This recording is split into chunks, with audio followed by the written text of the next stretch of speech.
군대에서 축구한 이야기가 아닌 진짜 축구 이야기. 아이러브 풋볼.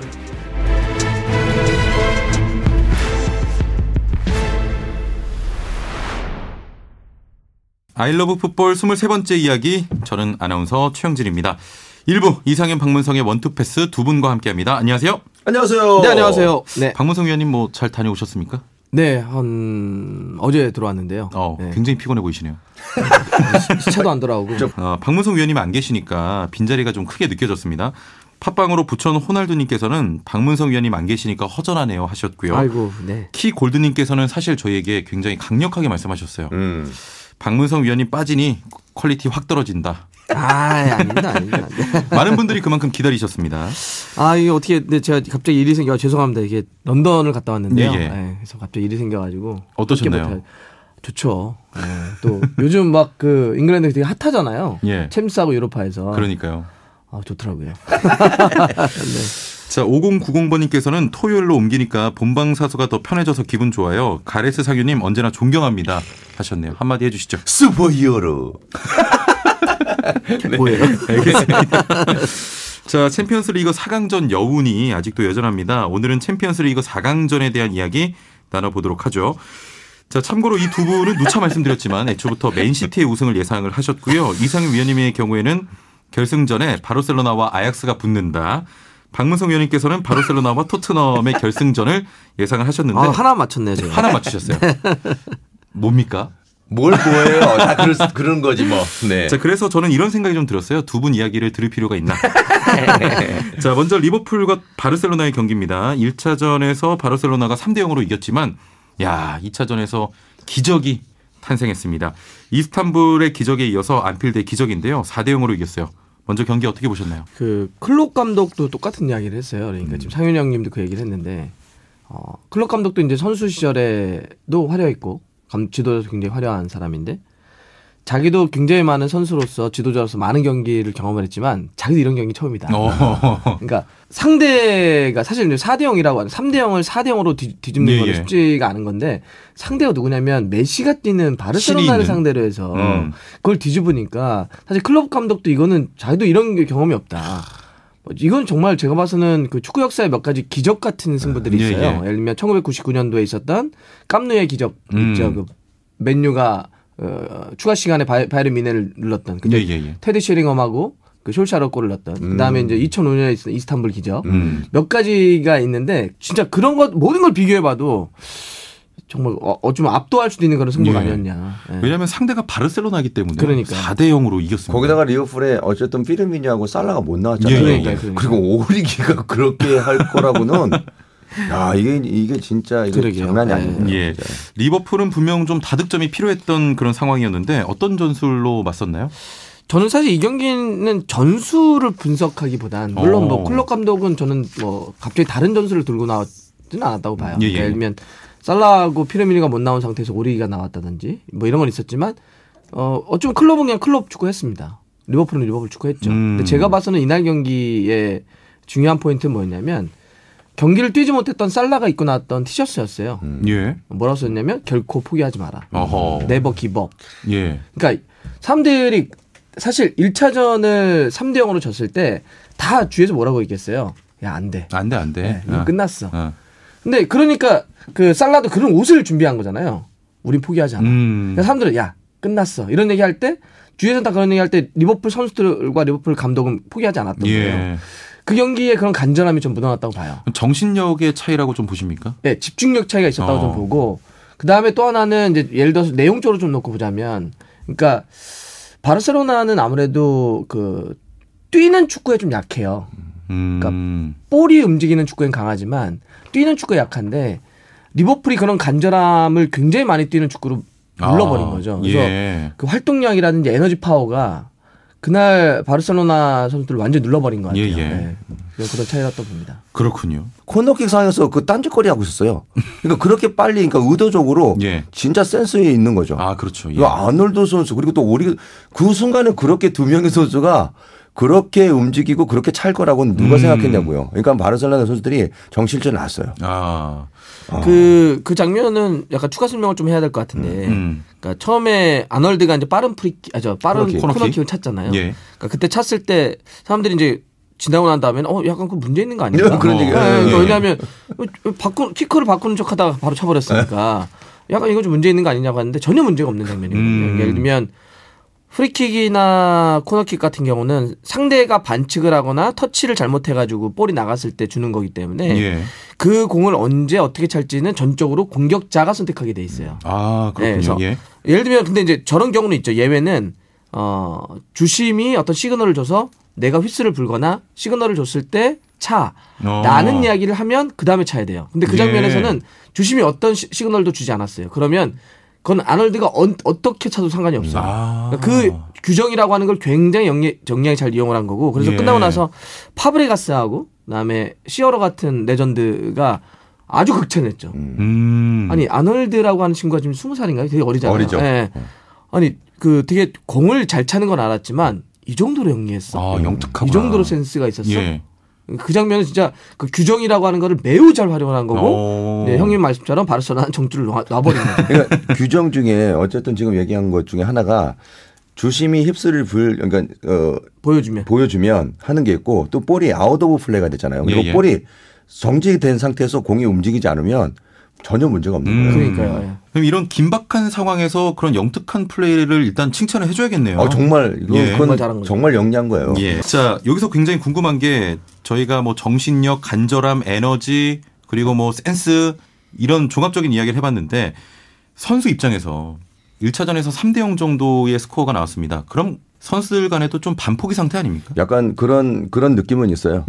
그래서 저도 개인적으로 그래서 더 이게 깜짝 놀랄. 그러니까 축구 선수이지만 야 이런 경기력을 어떻게 이렇게 보여줄까? 정말 이건 말이 안 되는. 야 이거는 정말 듣도 보지 못했던. 이거 축구 역사에 저는 정말 이건 가문의 영광이에요. 알겠습니다. 자 일단은 박문성 위원님께서는 이런 결과가 나올 수 있었던 이유는 뭐 정신력 그리고 간절함, 에너지를 꼽아 주셨습니다. 여기서 또 이야기하고 넘어가야 할 것이 리버풀의 그 클럽 감독의 지도력입니다. 클럽 감독의 지도력 어떻게 좀 평가를 하세요? 그러니까 선수들과 정말 소통 잘하는 것 같아요. 선수들이 너무 좋아해요. 선수들도 정말 뭐 불만도 있을 수 있죠. 근데 일단 하나가 되는 그런 모습들이 경기장이나 또 경기장 내에서도 보면 그런 느낌들이 있어요. 좀 들더라고요. 정말 그런 마음이 와닿으니까 경기장에 나가면 간절하죠. 그러니까 정말 즐기기도 하고 정말 강하기도 하고 강약 조절을 너무 잘하는 것 같아요. 일단은 모두가 하나 되는 소통을 잘하는 감독이다. 최고입니다. 최고. 박문성 의원님. 저도 딱 느껴지는 게 예를 들면 금방 얘기하셨지만 예를 들면 바르셀로나를 상대로 해서 1차전을 3대0으로 졌어요. 아무리 홈 경기라면 2차전을 딱 앞두면 제가 만약에 감독이었으면 선수들이 무슨 얘기를 할까. 이게 생각해보면 별로 할 말이 없을 것 같아요. 그러니까 물론 이제 멋있게는 얘기하겠죠. 야 포기하지 마. 우리 싸울 수 있어. 이렇게 얘기했지만 실제로는 이 선수들이 다 알아요 상황을. 야 씨 끝났구나 우리도. 막 이런 생각을 아마 할 거예요. 그 상태에서 뭔가 분명히 얘기를 했을 거예요. 뭐 그게 지금 공개는 안 됐지만 근데 저는 어떤 워딩보다는 그 감정을 전달했을 것 같아요. 그 클럽 감독이 그 얘기를 했다고 그러더라고요. 그 후손을 위해서 우리가 한번 해보자. 후손? 그러니까는 그 나중에 그 역사의 한 페이지에 장식할 수 있는 그런 축구를 한번 해보자라고 했더니 핸더슨이 그때 주장이었잖아요. 완전 뭔가 이렇게 필이 팍 오는 거 있잖아요. 그런 기사를 제가 봤거든요. 예전에 첼시가 그 디마테오 감독 시절에 뭐가 있었냐면 이게 비슷한 건데 챔스 결승을 딱 앞두고 이제 라커룸에서 선수 한 명 한 명씩 불렀대요. 그래가지고 만약 예를 들면 램파드가 딱 들어오면 들어와봐 프랭크 해가지고 들어오면 프랭크가 램파드가 어렸을 때부터 공 찼던 어렸을 때 또 찼던 그 경기 영상을 편집해 놓은 거예요. 보여줘요 말없이. 그럼 램파드가 보고 있어요. 뭐예요? 그러면 너 8살 때부터 공 찼던 그 장면이야. 쭉 봐요. 너 이때 어땠어? 그러면 재밌었죠. 즐거웠죠. 좋았죠. 행복했죠. 얘기를 해요. 너 오늘 그렇게 공차. 텐션이 확 올라가는 거죠. 그렇게 처음에는 공차라고? 그러니까 처음에는 예를 들면 그런 거니까 제가 아까 얘기했던 클럽 감독도 이런 거예요. 그러니까 분명히 어떤 워딩이 있었을 거예요, 분명히. 근데 그 어떤 말을 했냐보다는 분명히 뭔가를 건드렸을 거예요. 그렇죠. 그러니까 왜 살라가 그 옷을 입고 나왔을까? 막 생각을 해봤어요. 왜 입었을까? 분명히 건드렸을 거라고 좀 봐요. 불러놓고 사람들 아마 클럽이 분명 뭔가를 건드렸어요. 선수들을 야 주에서 다 끝났다고 얘기하잖아. 너희들도 그렇게 생각하지? 끝나지 않았어. 우리의 축구는 이어지고 뭔가 얘기를 했어요. 그래서 그 감정선을 건드렸고, 그러니까 이 친구들이 갑자기 뭔가 텐션이 확 올라간 거예요. 그날 뛰는 거 보면 제가 에너지 파워를 왜 얘기했냐면 바르셀로나 선수들이 아무것도 못하더라고요. 리버풀 선수들이 뭔가 이렇게 뭐가 맞았어 지금 그러니까 제가 와서 막 확 올라가서 이거는 뭔가 건드린 거야 감독이. 그 감정선이 저는 되게 궁금해요. 나중에 공개가 되겠지만. 아무튼 대단합니다. 정말 클럽 감독의 뭐 전술 이런 걸 떠나서 일단 선수들과 하나 되는 어떤 융화 그리고 소통이 대단한 감독인 것 같습니다. 자, 이 경기를 좀 마무리 지어보죠. 한마디로 좀 표현해 주신다면요. 이 경기요? 축구 정말 재미있더라고요. 그리고 제가 느끼는 거지만 이런 축구 다시 또 이런 경기를 또 할 수 있을까라는 그런 느낌을 많이 받았고요. 축구 정말 재밌습니다. 사랑스러워요. 그러면 마무리 한마디는 축구는 사랑스러워요. 사랑스럽습니다. 네. 알겠습니다. 박문성 위원님. 어떤 상황에서도 결과를 재단하지 말자. 그러니까 포기하지 않았기 때문에 어떤 상황도 종료가 되지 않는 거죠. 우리도 살다 보면 어렵고 힘든 것들이 있는데 그럴 때마다 이제 안 돼라고 해버리면 내가 끝내버리면 모든 게 끝나는 거잖아요. 그래서 저는 리버풀이 보여준 게 그런 거라고 생각해요. 어떤 결과도 재단하지 않았다. 열어놨다. 야 바르셀로나 강팀이잖아요. 네, 정말. 네. 저 맨시티 강팀이잖아요. 이기는 팀이 강팀입니다. 다 강팀이죠. 저는 이번 게임을 통해서 축구 이상을 보여줬구나. 맞아요. 그런 좀 느낌을 많이 받았고요. 사실 저도 이 프로그램을 제작하고 또 진행을 하지만 이 경기 1차전 이후에 끝났다고 생각한 사람 중에 한 명이었습니다. 끝났어요. 제가 봤을 땐 끝났어요 이거. 끝났는데 진짜 이렇게 만들어요. 그러니까 예를 들면 저한테도 이 경기 앞두고 어떠냐라고 해서 사실 이건 1차전 끝났을 때는 다 이건 바르셀로나 이깁니다. 2차전을 뭐 리버풀이 잘 싸울 수는 있겠지만 결과는 올라갈 건데 이렇게 했는데 많은 분들이 끝나고 나서 이거 막 틀렸잖아 이렇게 하시더라고요. 그거잖아요. 리버풀이 이길 수는 있어요. 근데 이걸 뒤집을 수 있는 결승은 이길 수는 있었는데 그렇지. 본 거죠. 어렵죠. 3대 0인데 그거를 그렇게 정말 그렇게 예측하신 분은 없을 거예요. 거의 저는 없다고 봐요. 상대가 또 바르셀로나기 때문에 4대 0을 예측하기는. 자, 그래서 축구공은 둥글다 이 속설을 다시 한번 좀 되새겨준 그런 게임이었던 것 같고요. 다음 경기 살펴보겠습니다. 역시 명승부였습니다. 저는 2차전 게임 자체가 너무 재밌더라고요. 토트넘과 아약스의 경기인데요. 이른바 암스테르담의 기적입니다. 1차전에서 1대0으로 아약스가 이겼고요. 2대0으로 또 2차전에서 아약스가 앞서면서 사실상 보시는 분들은 아약스가 결승 진출했구나 이렇게 생각하셨을 텐데 결국 토트넘이 3대2로 잡았습니다. 이번 챔스는 뭔가 작가가 있는 것 같아요. 드라마 작가 그 정도입니다. 국본 없는 진짜 드라마예요. 이거 축구 아니면요 이런 그 구기 종목에서 나올 수가 없다고 저는 생각하거든요. 그 미국 그 레슬링이 사실 이게 다 대본이 있는 거잖아요. 그렇죠. 축구도 4강전만큼은 있었던 게 아닐까 이런 생각이 듭니다. 진짜 이거 말이 안 되는 거예요. 저는 이렇게 생각해요. 리버풀과 바르셀로나 이제 저희가 앞에서 얘기했지만 이것도 굉장히 뭐 아주 기적적이고 일어나기 어려운 그런 이제 결과인데 저는 이 아약스와 토트넘 경기를 뒤엎은 게 더 크다고 봐요. 왜 그러냐면 리버풀에게 남아있는 시간은 3골을 만회해야 되는 거를 남아있는 시간은 90분이었어요. 뭐냐면 1차전 때 3대0으로 졌어요. 그럼 리버풀은 2차전에 90분 동안 이걸 뒤집을 수 있는 시간은 있었어요. 근데 이제 토트넘에게 남아있는 시간은 45분이었어요. 45분. 1차전을 0대1로 졌어요. 전반전 45분을 0대2로 졌어요. 그러면 합계 3대 0이에요. 같은 3골을 리버풀은 90분 동안 뒤집었어야 되고 토트넘은 45분. 후반 45분 동안 뒤집었어야 돼요. 이 후반 45분 동안 뒤집더라고요. 그래서 그리고 아까 금방 상윤 형님도 얘기했지만 저는 사실 이거 끝나고 나서 아약스 선수 다 들어 누웠잖아요. 굉장히 억울하고 굉장히 아팠을 거라고 봐요. 왜냐하면 경기력이 너무 좋았어요. 진짜. 후반전에 약간 어리구나 약간 이런 느낌은 있었어요. 이따 한번 말씀드리겠지만 좀 어리구나. 경기를 조금 더 노련하게 풀었으면 좋았는데 그걸 못 풀었던 건 아쉽지만 경기력인 전반적인 느낌 너무 잘했어요. 그런데 그걸 토트넘이 뒤엎더라고요. 후반 45분 동안. 그래서 이게 어찌 보면 앞에 리버풀과 바르셀로나 경기보다 45분 동안 3골을 뒤집었던 이 경기가 더 극적이었다는 예. 생각이 듭니다. 축구 정말 이거 모르겠더라고요. 예, 아이 그럼요. 전 전반전 딱 끝나고 난 다음에 이제 토트넘이 뭔가를 해보긴 해야 되잖아요. 경기 끝낼 수는 없으니까. 교체 선수 명단을 이렇게 봤어요. 그랬더니 이제 공격을 해야 되는 상황이니까 3골이 필요하니까 그럼 누가 있지? 이렇게 봤더니 요렌테하고 라멜라밖에 없더라고요. 예, 예. 공격 자원에서 와, 이 팀 심하다. 아니 그러니까 어떻게 이거밖에 없지 공격 자원이? 예. 이렇게 했는데 그러니까 이렇게 열악한 상황에서도 포체티노 감독이 후반전을 바꿔낸 거잖아요. 그래서 더 극적이었던 것 같아요. 그러니까 일단은 공격자 요렌테도 있잖아요. 전 그렇게 잘할 거라고 생각 와, 못했어요. 아, 요렌테 정말 아주 요렌테 후반전에 때문에 정말. 대박 났고요. 네. 그 중심에 루카스 모우라가 이렇게 걔가 살아있더라고요.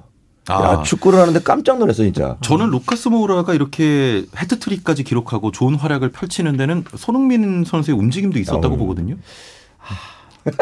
이제 예. 너무 국뽕입니까? 아, 그러니까 예를 들면 이제 그런 거죠. 물론 이제 우리 관점으로 놓고 보면 손흥민 선수, 그러니까 모든 게 다 이렇게 연결이 다 되니까 그렇게 이해할 수는 있겠지만, 전 좀 더 차갑게 얘기하면 사실 손흥민 선수는 자기 역할을 전술적으로는 했지만 기대를 했던 것보다는 조금 못 미쳤다고 기대 봐요. 이하였다. 예. 이하라기보다, 그러니까 우리 만약에 골도 막 넣고 더 임팩트가 있었으면 좋았을 텐데 사실 아약스가 너무 잘했어요. 수비진이 너무 잘했고, 저는 어떤 장면을 계속 봤냐면 알더라고요, 상대가.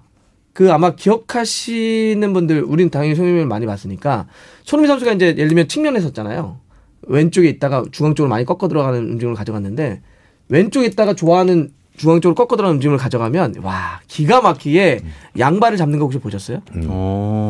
손흥민 선수가 양발 슈팅을 잘 때리니까 수비수 한 명 왼발을 잡아요. 미드필더가 들어와서 오른발 각을 잡더라고요. 예. 손흥민이 딱 볼을 갖고 들어오면 양발을 딱 캐치하는 걸 보고 아는구나. 아약스도 준비 진짜 많이 했구나. 그러니까는 분석을 하는 거죠. 그러니까 알고 아는 거네요. 아는 거죠. 어차피 안쪽으로 치면 슈팅이 정말 100%로 다 득점 너무 좋으니까. 높으니까 그렇죠. 슛도 좋으니까. 그 수비도 했고, 그래도 정말 홈에서 하는 경기에서 이렇게 분위기가 후반전에 그렇게 토트넘 쪽으로 갔으면 예. 조금은 생각을 좀 하고 경기를 해야 되지 않나, 그런 생각을 좀 해봤어요. 예. 저는 예를 들면 제가 아약스였다면 후반전은 되게 지저분하게 경기했을 거예요.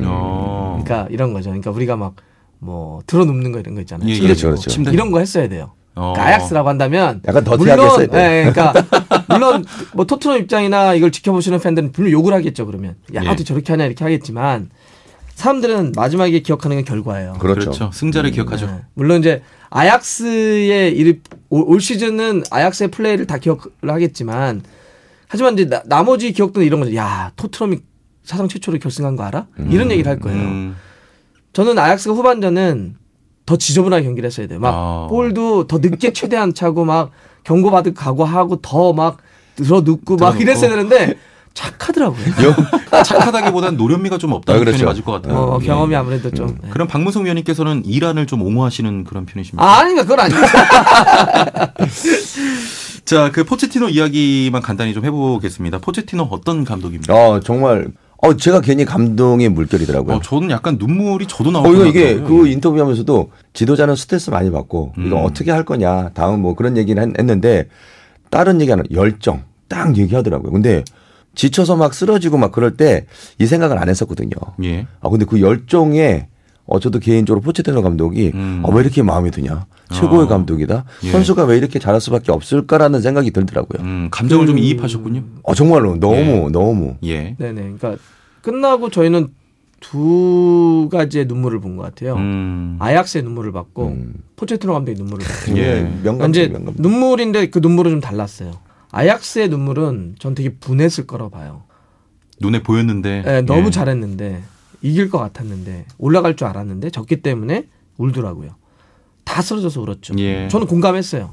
아약스 정말 잘했다. 그리고 나중에 기억은 결과를 기억하겠지만 그래도 이 순간만큼은 박수받기 충분하다. 그럼요. 아약스의 선수들은 너무나 잘했다, 올 시즌. 그래서 이제 그런 분함의 눈물이었고, 포체티노 감독의 눈물은 저는 이런 거였던 거 봐요. 내부회장 내가 해냈어요. 저도 그런 느낌 좀 받았습니다. 예. 당신이 두 번에 걸쳐서 선수를 사주지 않았지만 내가 해냈어요. 내가 해냈어. 우리가 막 그런 거 있잖아요. 막 너무 극적이어서 자기가 막 눈물이 쏟아질 때. 맞아요. 예. 그러니까 눈물이라고 하는 건 막 슬퍼서도 울지만 너무 내가 막 이게 감격에 벅차서 감격이 벅차면 눈물이 나잖아요. 그러니까 포체티노 감독이 막 경기 딱 들어가고 막 잔디에 그대로 누워서 울었다고요. 저는 그게 내가 해냈어. 내가 해냈어. 봐봐, 내가 했났잖아. 내비 회장 봤어? 막 이런 거 이런 눈물이어서. 자, 이 경기 한마디로 좀 표현을 해주시죠. 먼저 박문성 위원님. 이 경기요? 예. 이럴 수도 있구나. 맞습니다. 네. 정말 뭐 더 이상 말이 필요 없는 경기였으니까요. 예, 이상희 위원님. 어벤져스급이죠. 슈퍼히어로입니다. 엔드게임? 엔드게임. 엔드게임. 피니시입니다. 피니시. 네. 알겠습니다. 한 경기 더 남았어요. 네.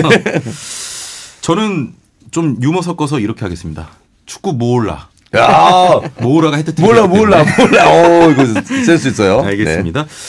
자, 저희가 매번 내기를 했습니다. 여러 팀 중에 우승팀을 저희가 꼽기도 했고요. 물론 두 분 다 매번 틀리셨지만 이번엔 좀 진지하게 내기를 해볼게요. 나중에 두 분 뭐 좀 소장품 한 번씩 들고 와주신 다음에 참여하신 애청자분들께 선물을 좀 드리는 시간 갖겠습니다. 지금부터 챔스 결승전까지, 챔스 결승이 6월 2일이거든요. 6월 1일까지 알러프 그 당일날 방송 끝나는 시간까지, 그러니까 오후 2시입니다. 6월 1일 오후 2시까지 저희가 문자 받겠습니다. 담은 50원, 장문 100원의 정보 이용료가 있는 샵 0945, 우물정 0945번, 또 YTN 라디오 애플리케이션 예스, 팟빵 아이러브 풋볼로 토트넘과 리버풀 승자 그리고 스코어 맞춰주시면 됩니다. 저까지 이렇게 세 분이 우승팀과 스코어를 먼저 말하고요. 틀린 사람이 맞추신 애청자에게 선물을 증정하는 걸로 하겠습니다. 셋 다 틀리면 세 분께 선물 드리겠습니다. 만약 승부차기로 갈 것 같다 생각이 드시면 승부차기 토트넘 혹은 리버풀로 예상해 주시면 되겠습니다. 먼저 이상희 위원님 우승팀과 스코어 맞춰주시죠. 이거 정말 저희 마지막 진검승부입니다. 어렵네요. 이거 전 토트넘 갑니다. 토트넘. 네. 손흥민 2골, 모우라 1골, 해리케인 1골, 4대3. 4대3. 저 속단하지 않겠습니다. 야, 몰라요. 이 경기 모릅니다. 토트넘 4대3으로 이깁니다. 예. 그럴 리는 없을 것 같아요. 저는 뭐 어쨌든 다른 데서도 얘기했으니까 아마 이렇게 얘기를 하는 거를 더 좋아하실 것 같은데 예. 리버풀이 이기고 손흥민은 골 못 넣었습니다. 뭐라고요? 리버풀이 골 넣고 리버풀이 이기고 손흥민은 골을 못 넣었습니다. 그래서 결과는 리버풀의 1대0 승부입니다. 알겠습니다. 토트넘 우승 예상하셨고요. 토트넘이 이기는 거야? 펠레잖아요, 펠레. 저는 그냥 있는데 리버풀이 1대0으로 이기고 손흥민 골 못 넣는다. 알겠습니다. 박문성 위원님은 리버풀이 1대0으로 승리하는 거를 꼽아주셨는데요. 제발 박문성 위원님의 그 저력이 드러나길 바라봅니다. 저는 토트넘의 2대1 승리로 가겠습니다. 누가 골라요? 손흥민, 루카스 모우라. 알겠습니다. 자, 진짜 선물 드리는 겁니다, 정말. 네네. 오케이. 애청자분들께서도 많은 참여 부탁드립니다. 토트넘의 손흥민이 꿈의 무대에 오릅니다. 정말 멋진 활약을 기대해 보겠습니다. 1부 여기서 마칠게요. 이상윤, 박문성 해설위원과 함께했습니다. 감사합니다. 고맙습니다. 네.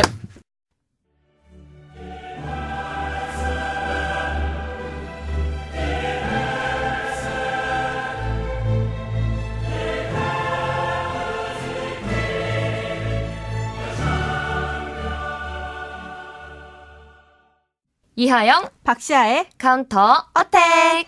시아씨 안녕하세요. 네, 하영씨 안녕하세요. 자, 오늘도 나이스원 소니를 부르면서 시작하겠습니다. 나이스원 소니, 나이스원 소. 주모! 이 손흥민 선수의 토트넘이 챔피언스리그 결승전에 진출했죠. 네. 극적인 역전승 정말 대단하던데요. 네, 맞습니다. 토트넘이 2018-2019 시즌 UEFA 챔피언스리그 준결승전에서 아약스를 꺾고 결승에 올랐습니다. 아약스의 홈구장이 위치한 암스테르담에서 토트넘이 극적인 역전승을 이끌어냈죠. 챔피언스리그 역사에도 오래 기록될 이 경기는 암스테르담의 기적이라고 불립니다. 역사적인 경기에 우리 이 손흥민 선수가 함께했다니 정말 대단하고 한국인으로서 자랑스럽습니다. 네, 맞습니다. 또 손흥민 선수는 시아 씨와 저처럼 새벽 시간에 경기를 지켜본 한국 축구 팬들에게 감사 인사도 전했는데요. 고국의 팬들이 언제나 경기를 봐주신다. 정말 감사하다는 말씀 드리고 싶다. 앞으로도 팬을 위해 최선을 다할 것이라고 말했습니다. 또 결승전에서 잘 준비해 승리할 수 있도록 하겠다고도 밝혔습니다. 네, 사실 우리 이 손흥민 선수 활약도 대단했지만 이날 승리의 주역은 해트트릭을 기록한 루카스 모우라 선수라고 할 수 있겠죠? 네, 그렇죠. 이날 모우라 선수는 토트넘의 히어로, 영웅이었습니다.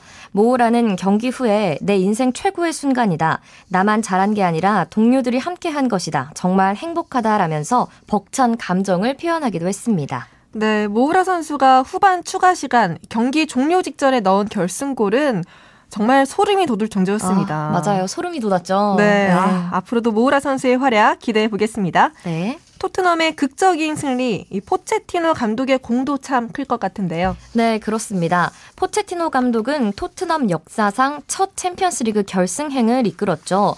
아약스전 종료 직후 포체티노 감독은 그라운드에 엎드려서 펑펑 울기도 하고 또 아이처럼 소리를 지르기도 했습니다.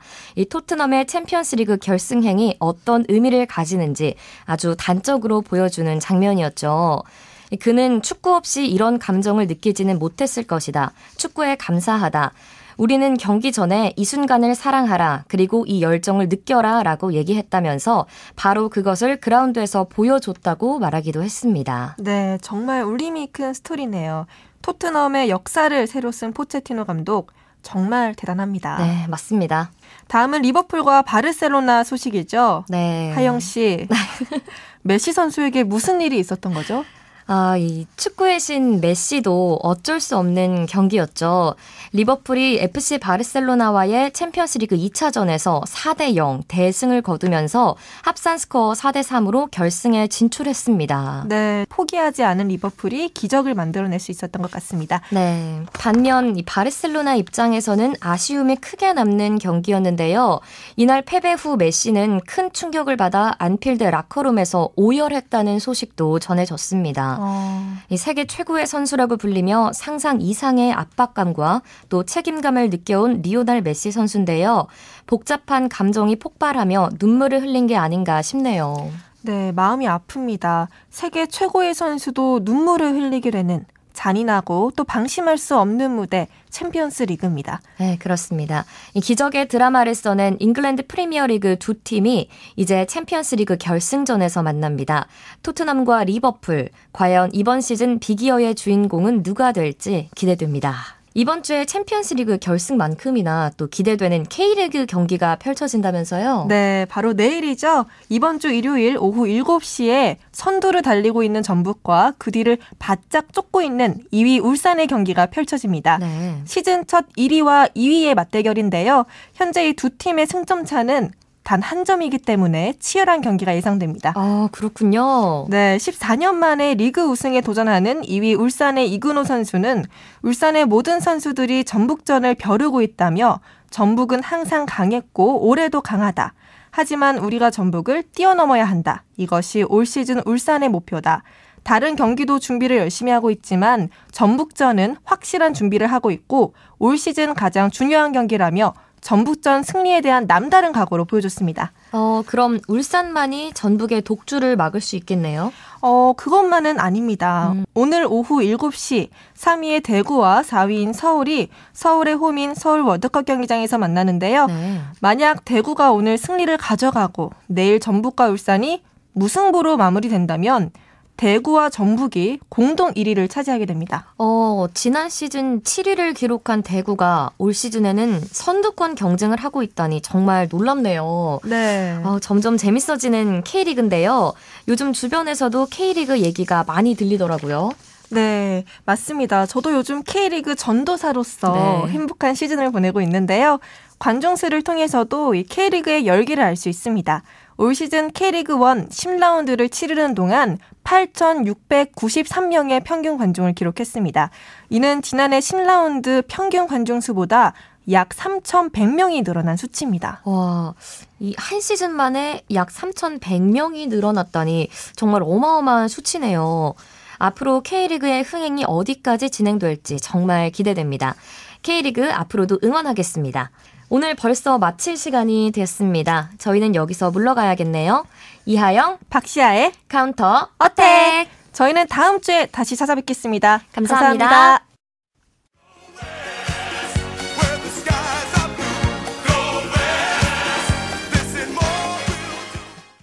아이러브 풋볼 3부 이세열 정욱진의 더블 볼런치 시간입니다. 두 분과 함께하죠. 안녕하세요. 안녕하세요. 자, 오늘 3부에서는 UEFA 챔피언스 리그 못지않게 재미있는 유로파 리그에 대한 이야기 나눠보겠습니다.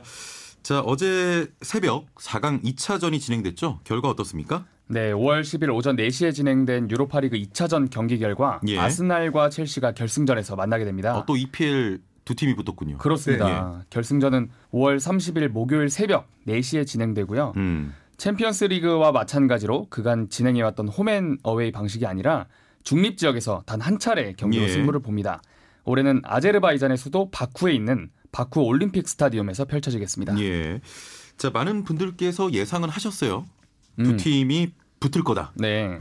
자, 4강전에 대한 자세한 리뷰는 잠시 후에 좀 다뤄보도록 하고요. 네. 먼저 좀 유로파 리그가 어떤 리그고 이번 시즌 어떠한 과정을 거쳐서 여기까지 좀 왔는지 궁금하네요. 네, 유로파 리그는요. UEFA, 그러니까 유럽 축구 연맹에서 개최하는 컵 대회로서 챔피언스 리그의 하위격이라고 볼 수 있습니다. 예. 쉽게 얘기해서 유럽 내 각 리그의 최상위 팀들이 챔피언스 리그에 참여한다면 그 바로 아랫 단계지만 여전히 상위급 성적의 클럽들이 그래도 참여하는 뭐 거죠. 최고의 팀들이죠. 그렇죠. 예.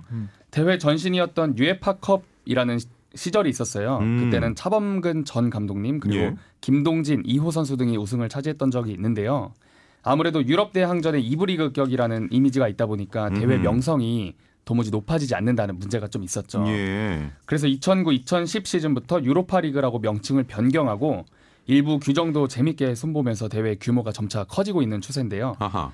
그래도 확실히 중계권료라든가 광고 수익 등 경제적 어떤 효과가 챔피언스 리그에 비해서 5분의 1 수준도 되지 않아요. 5분의 1도 안 되나요? 네, 예를 하나 들어보면은 챔피언스 리그의 조별 그 리그 참가 수당이 우리 돈으로 약 194억 원인데요.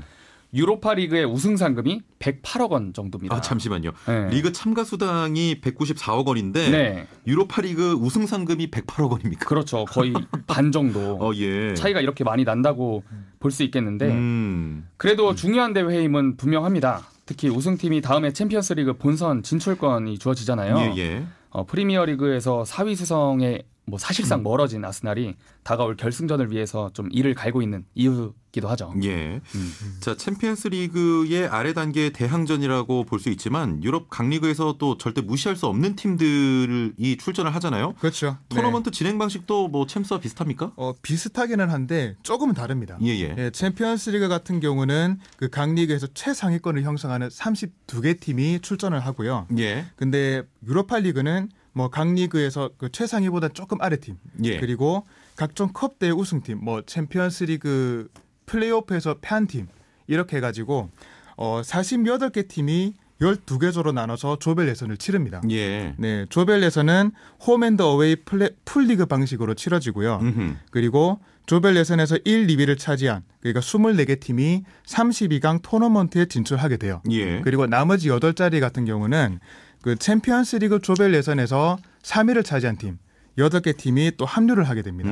그러면서부터 이제 32강, 16강, 8강, 4강 결승까지는 토너먼트 방식으로 우승팀을 가립니다. 네, 토너먼트에서는 이 챔피언스 리그와 같이 결승전을 제외한 그 모든 라운드가 홈앤어웨이 방식으로 치러지게 됩니다. 네. 이 챔피언스 리그와의 공통점 또 차이점을 비교하면서 들으니까 더 좀 흥미진진한데 자, 이번에는 그 챔피언스 리그가 올해 그 프리미어 리그 EPL 팀들이 강세를 보였잖아요. 결승전도 토트넘 대 리버풀이고요. 유로파 리그는 어떻습니까? 유로파 리그도 마찬가지라고 볼 수 있겠습니다. 8강에 진출했던 팀들을 살펴보면요. 잉글랜드 프리미어 리그 2팀, 라리가, 스페인 라리가 2팀, 그리고 독일, 이탈리아, 포르투갈, 체코 리그에서 각각 한 팀씩 자리를 차지했습니다. 4강에서 강세가 두드러졌는데요. 프리미어리그 첼시와 아스날 모두 진출을 했고요. 라리가 발렌시아 그리고 분데스리가 프랑크푸르트가 자존심을 지켰습니다. 결국 뭐 결승전 프리미어리그 세상이죠. 첼시 대 아스날. 유럽 내 클럽 대항 대회에서 뭐 챔피언스리그와 유로파리그에서 남은 경기 2경기밖에 없죠. 여기서 남은 팀은 4팀 모두 프리미어리그입니다. 기록을 쭉 찾아보니까요. 이렇게 동시에 모든 결승전에 모든 프리미어리그 팀, 그러니까 모든 리그의 팀이 들어간 건 처음이에요. 프리미어리그가 굉장한 강세를 좀 보이고 있다고 봐야겠네요. 그렇죠. 자, 정말 뭐 프리미어리그 세상이라고 말할 수가 있는데 프리미어리그 팀들이 강세를 보일 수 있었던 이유, 원인 뭘까요? 일단 우선은 그 이번에 챔피언스리그 그 유로파리그에서 나타난 특징은 좀 그런 게 있습니다.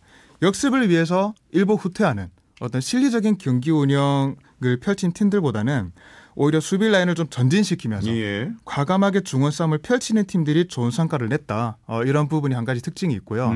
그리고 또 한 가지는 속도, 기동성, 그리고 역동성, 체력 이런 부분이 강한 팀. 그러니까 소위 말하는 에너지 레벨이 높은 팀이 상위 토너먼트에 올라갔다. 네, 그런 부분이 특징이 있습니다. 그러니까 상대보다 한 발 더 빠르고 그리고 조금 더 빠르게 많이 뛸 수 있는 팀. 그리고 조금 더 강하게 상대를 압박할 수 있는 팀, 그런 에너지가 넘치는 팀들이 뭐 경험이나 노련함, 테크닉 이런 부분들로 좀 만회를 하려는 팀들을 압도하는 흐름이 이번 시즌에 펼쳐졌다고 볼 수가 있는데요. 그러니까 좀 들으시는 분들도 리버풀 축구를 상상하시면 될 것 같네요. 그렇죠.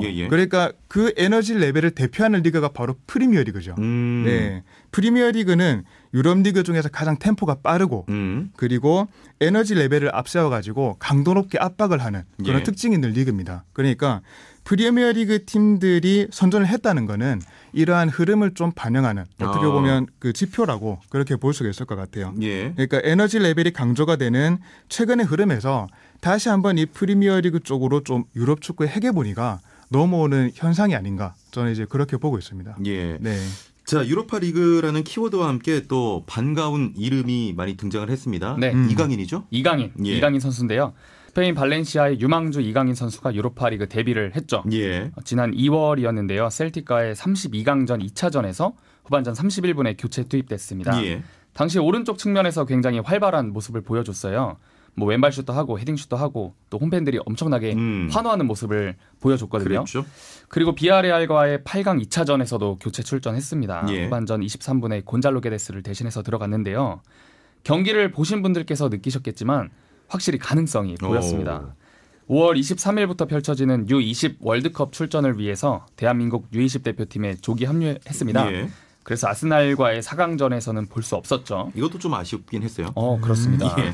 이번에 뭐 대회에서 좋은 활약 펼치고 다시 유럽 무대에서 새 시즌을 착실하게 준비해주면 좋겠습니다. 자, 이강인 선수 활약상 어떻게 보십니까?